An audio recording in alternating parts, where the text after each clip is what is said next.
Ferdinand Marcos Jr. Ang iniisip ng tao ngayon, trabaho. Ngayon, kung masisingil natin sa kanya, yung 203 billion, marami tayong mabibigay na trabaho. Tama siya doon. At dapat siya na magsimula. Kung yung talagang iniisip niya ay malasakit sa kapwa, malasakit sa Pilipino.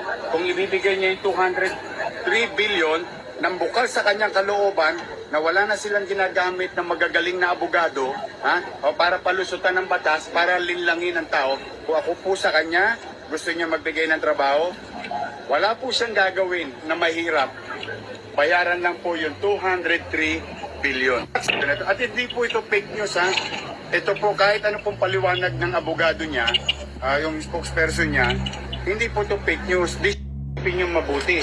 Anong uri ng karakter ang isang taong pwedeng mamuno sa atin na siya mismo ay hindi sumusunod sa lituntunin ng gobyernong kanyang pamumunuan. Ferdinand Marcos Jr. Ang iniisip ng tao ngayon, trabaho. Ngayon, kung masisingil natin sa kanya, yung 203 billion, marami tayong mabibigay na trabaho. Tama siya doon. At dapat siya na magsimula.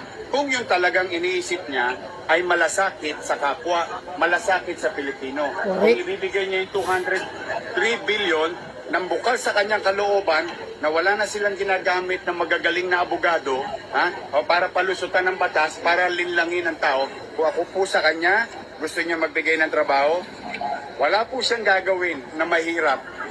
Bayaran lang po yung 203 billion. At hindi po ito fake news ha. Ito po kahit ano pong paliwanag ng abogado niya, yung spokesperson niya, hindi po ito fake news.